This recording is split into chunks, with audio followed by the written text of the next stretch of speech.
বিসমিল্লাহির রহমানির রহিম। সাধারণ গণিতের 3.5-এর পঞ্চম পর্ব এবং শেষ পর্ব আজকের। এই পঞ্চম পর্ব এবং শেষ পর্বে 33, 34, 35 তিনটা সৃজনশীল করব। দশম শ্রেণীর শিক্ষার্থীদের উদ্দেশ্যে 3.1, 2, 3, 4, 5 এর 3.1 এবং 2 থেকে যে সবসময় সৃজনশীল আসবে এমন কোনো কথা নেই। কখনো কখনো 4টা বা 5টা অধ্যায় মিক্সড করেও সৃজনশীল দিতে পারে। 33, 34 এবং 35 এই তিনটা সৃজনশীল সবগুলো অনুচ্ছেদের মিশ্রণ।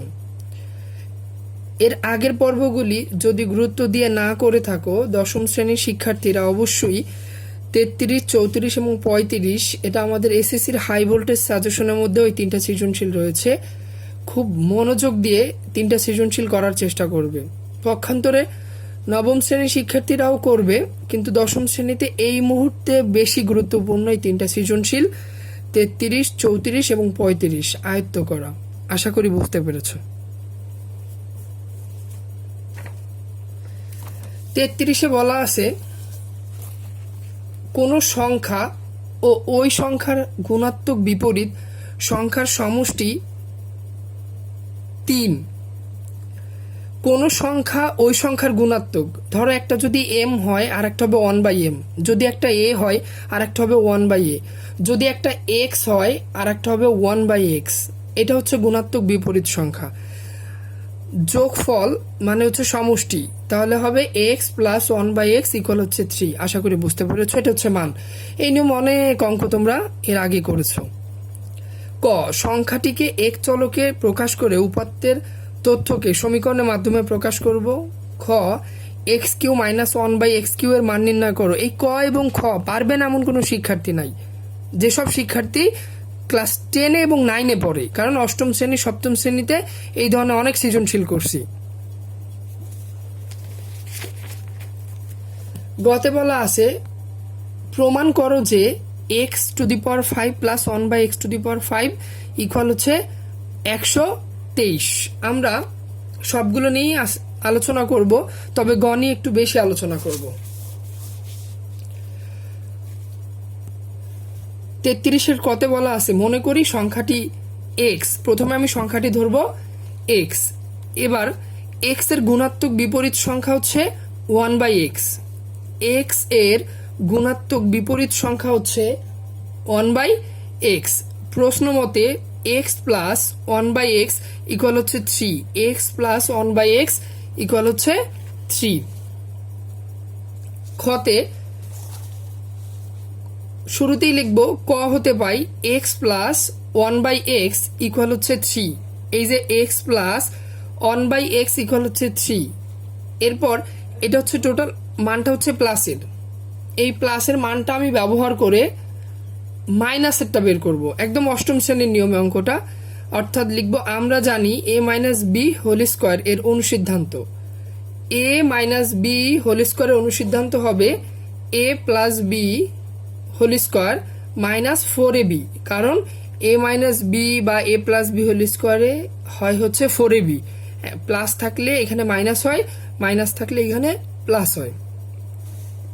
5 স্কোয়ার রুট করলে √5, অর্থাৎ মাইনাসের মান হচ্ছে x - 1/x ইকুয়াল হচ্ছে √5। প্রদত্ত রাশি a³ - b³ এর সূত্র ফেলাবো। a - b whole cube plus 3ab into a - b, অর্থাৎ এইখানেও a - b হবে, এইখানে a - b হোল কিউব হবে, আর মাঝখানে 3ab। এরপর x - 1/x মাইনাসের মান হচ্ছে √5, দিব এখানে √5, উপরে কিউব করব, প্লাস 3x আর x ভ্যানিশ হলে x - 1/x এর মান হচ্ছে √5, তাহলে আসবে 3√5। এবং √5 উপরে কিউব করলে এটা আমরা সবাই জানি 3টা আসবে, অর্থাৎ √5 তার উপরে যদি হয় কিউব তাহলে আসবে হচ্ছে √5 ইন্টু √5 ইন্টু √5। এরপর দুইটা মিলে হবে একটা, আর একটা থাকবে, অর্থাৎ 5√5।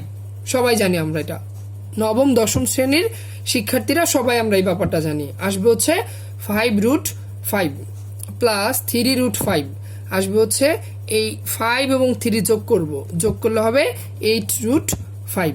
আশা করি বুঝতে পেরেছো।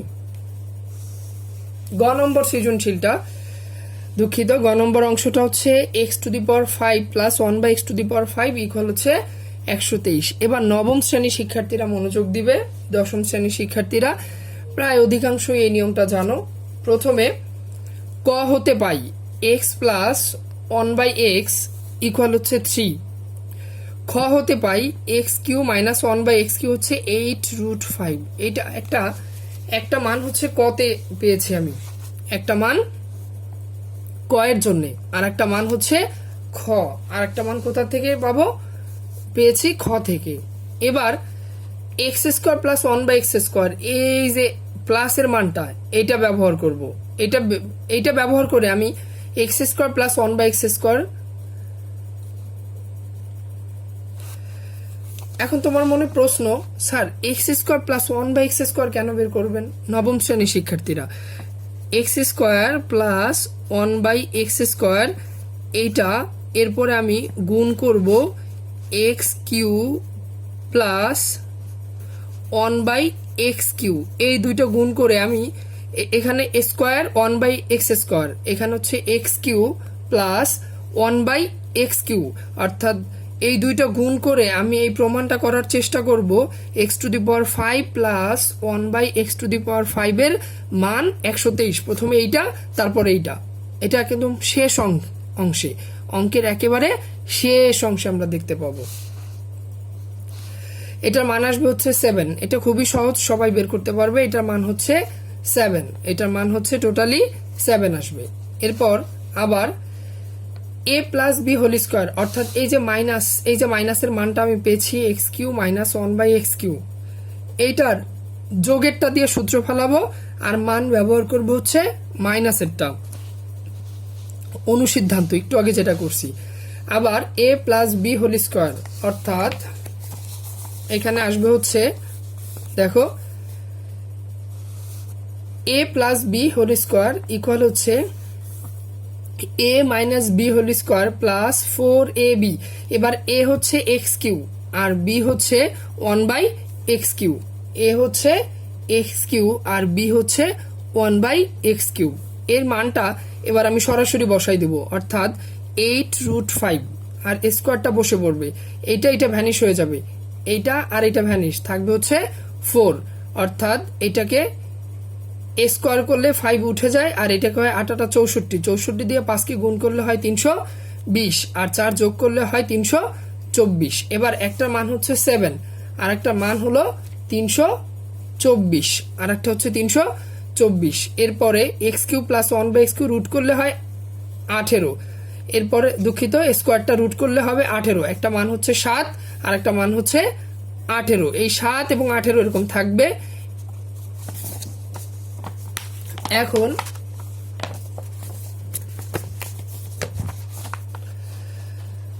আমরা চলে যাব হচ্ছে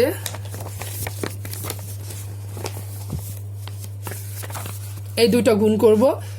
সুতরাং x³ plus 1/x³ into x² plus 1/x² equal হচ্ছে, এবার এইটা দিয়ে এই দুইটাকে গুণ করব। দেখো এই গুণটা একটু দেখো নবম শ্রেণীর শিক্ষার্থীরা, x³ আর এখানে x², তাহলে 3 এবং 2 হবে হচ্ছে 5, x⁵। এরপর এটা দিয়ে আবার করব, x³ যাবে উপরে, নিচে x², এটা দিয়ে গুণ দিলে এরকম আসতেছে x³ উপরে আর নিচে হবে x²। এটা কাটলে একটা x থাকে, উপরে থাকে একটা x, বসাই দেবো হচ্ছে একটা x, ভালো মতো দেখে নিবে। এবার এইটা দিয়ে এটাকে গুণ করলে, এটা তো লবে আছে, এটা কোথায় আছে, লবে, আর এটা হচ্ছে হরে, তাহলে এটা ডিসপ্লে হবে এরকম x² ডিভাইডেড x³। এরপরে এইটা আর এটা কাটলে এখানে থাকবে 1 আর নিচে থাকবে x, এই হলো সেই 1 ডিভাইডেড x। নবম শ্রেণী, প্রথমে বুঝতে একটু সমস্যা হয়, এটা আস্তে আস্তে বুঝে নিবে। তারপর আবার এটা দিয়ে এটা গুণ করলে হয় 1 ডিভাইডেড, এখানে দেখাচ্ছি 1 ডিভাইডেড x⁵, এই হচ্ছে 1 ডিভাইডেড x⁵। দশম শ্রেণী যারা এর আগে অঙ্কগুলি করো নাই, নবম শ্রেণীতে তারা তাদের জন্য গুরুত্বপূর্ণ, মনোযোগ দিয়ে দেখবে। আমি আবার বলতেছি, এইটা দিয়ে এটাকে গুণ করব আবার এটা দিয়ে এটাকে গুণ করব, এটা দিয়ে এটাকে গুণ করব, এটা দিয়ে এটাকে গুণ করব, আসবে x to the power 5 plus x plus 1/x plus 1/x to the power 5। এইটা আর এটা এই দুইটার মান বসাই দিব, 18 আর হচ্ছে 7। একটা মান হচ্ছে 18 আর একটা মান হচ্ছে 7। এরপর এখানে x to the power 5 plus 1/x to the power 5, কেন x প্লাস 1/x এর মান হচ্ছে 3, এটা কতে আছে 3, এইটা গুণ করলে হয় 126 আর এই 3 এদিকে আসলে হয় 123 আর এই দুইটা পাশাপাশি রেখে দিব কারণ এই দুইটা প্রমাণে বের করতে বলছে। আশা করি বুঝতে পেরেছো।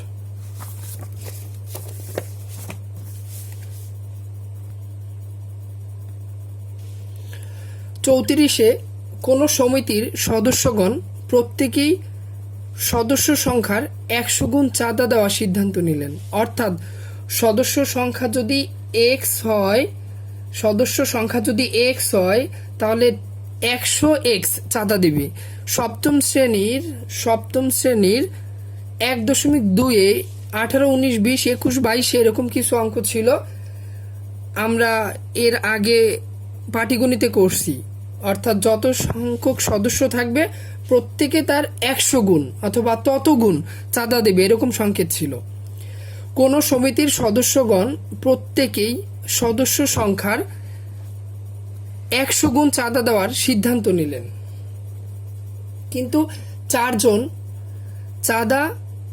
সদস্য চাঁদা না দেওয়ায় প্রত্যেকে চাঁদার পরিমাণ পূর্বের চেয়ে 500 টাকা বেড়ে গেল। উদাহরণে ঠিক যে কয়টা অঙ্ক করছি আমরা অনুশীলনীতে ওই রিলেটেড 34-35 সৃজনশীলের আলোচনা 34 এবং 35-এ ওই রিলেটেড যতগুলো অঙ্ক করছি, কিছু অঙ্ক একদম হুবহু। সমিতির সদস্য সংখ্যা x এবং মোট চাঁদার পরিমাণ a হলে এদের মধ্যে সম্পর্ক নির্ণয় করো। দেখো কাজেও এই অঙ্কটা করছি, এরকম অঙ্ক। সমিতির সদস্য সংখ্যা এবং মোট চাঁদার পরিমাণ নির্ণয় করো। ক এবং খ রিলেটেড, আগে আমরা ক এবং খ নিয়ে আলোচনা করব।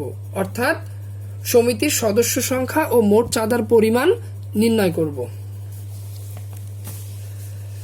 বলা আছে সমিতির সদস্য সংখ্যা x, আমরা ধরছি সমিতির সদস্য সংখ্যা হচ্ছে x, তাহলে মোট চাঁদার পরিমাণ a, এটা কোশ্চেনই বলে দিছে মোট চাঁদার পরিমাণ a, তাহলে জন প্রতি চাঁদার পরিমাণ, কারণ 100 গুণ বলা আছে তাহলে হবে 100x। x জনের চাঁদার পরিমাণ তাহলে কি হবে 100 into x square, 100 into x square. তাহলে নির্ণয় সম্পর্ক a এর সাথে সম্পর্ক হবে a হচ্ছে সম্পূর্ণ চাঁদা, তাহলে সম্পূর্ণ চাঁদা মানে হচ্ছে 100x স্কোয়ার। অর্থাৎ x জনের চাঁদা যদি হয় 100x স্কোয়ার আর মোট চাঁদার পরিমাণ ওই 100x স্কোয়ার, কারণ বলা আছে সমিতির সদস্য সংখ্যা 1 জন এবং জন প্রতি চাঁদার পরিমাণ হচ্ছে 100x, এবং ওই সদস্য সংখ্যা যদি x হয়, এই যেইটা হয় এইটা আর এই দুঃখিত 100x এই দুটো গুণ করলেই তো মোট চাঁদা পাবো। তাহলে x জনের চাঁদা মানে হচ্ছে মোট চাঁদা, x জনের চাঁদা মানে হচ্ছে মোট চাঁদার পরিমাণ।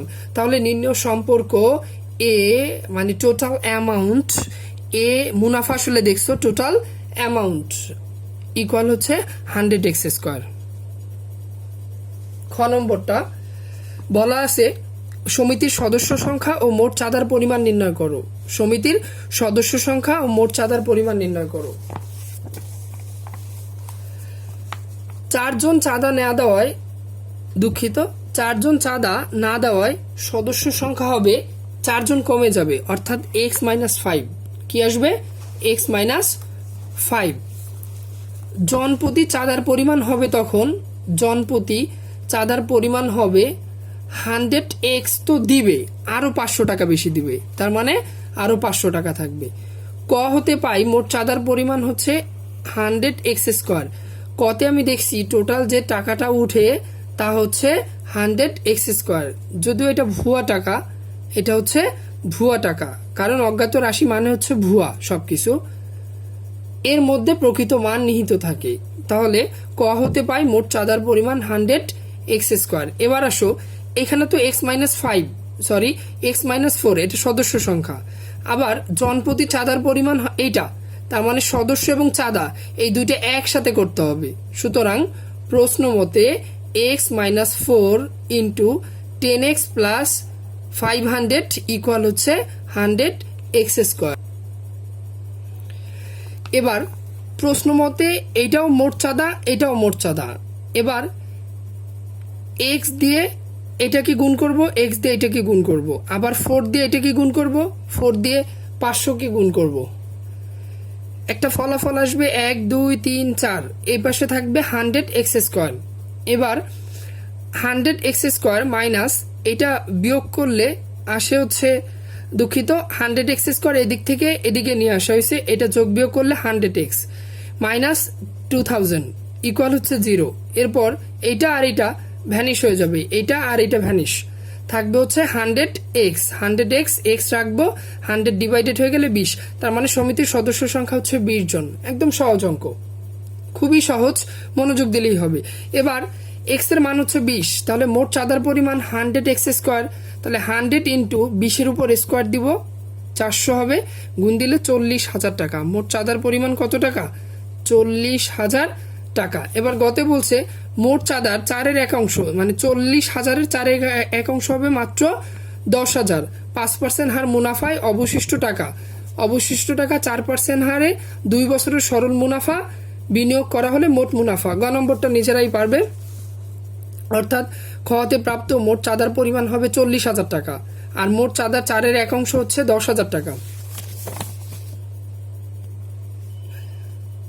এরপর অবশিষ্ট যে টাকা থাকবে 10,000 গেলে থাকে হচ্ছে 30,000 টাকা। এই 30,000 টাকা এবং ওই 10,000 টাকা সরল মুনাফায় 2 ক্ষেত্রে আলাদা আলাদা খাটানো হলো।